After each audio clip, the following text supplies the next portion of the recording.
আমি এটাকে বলি হচ্ছে বিবিসি টাইম। গল্পটি করোনাকালীন পৃথিবী থমকে যাওয়ার মতো অবস্থা, ঠিক সে সময়ের গল্প।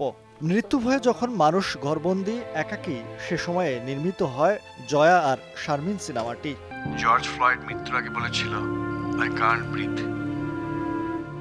মুক্তির প্রথম দিনের প্রথম শোতে এলেন ছবিটির নির্মাতা, অভিনয়শিল্পী ও কলাকুশলীরা। মাকে নিয়ে সিনেমাটি উপভোগ করেন জয়া। আমাদের ম্যান্ডেন লাইফের গল্প, কিন্তু একটা ক্রাইসিস মোমেন্টের।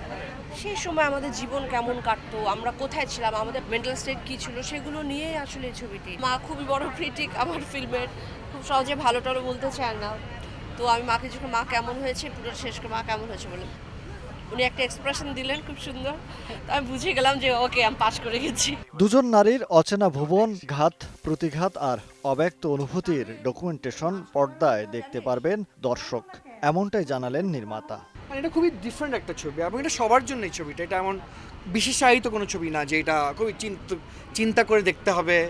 আই থিঙ্ক এটা খুবই ছোটো ছোটো ছোটো অনুভূতির ছবি। আমরা অনেক জিনিস দেখি না প্রতিদিন, বাট দেখলেই দেখা যায়। এই ছবিটাতে গেলে আপনার ওই মোমেন্টটা হয়তো মাঝে মাঝে আপনি ফিল করবেন। সো এই জন্যই জয়া শারমিন বানানো। পিপলু আর খান পরিচালিত জয়া আর শারমিন চলচ্চিত্রে জয়া আহসানের পাশাপাশি শারমিন চরিত্রে অভিনয় করেছেন মহসিনা আক্তার। কারেন্ট সিচুয়েশনটাও সো সিম্বলিক না?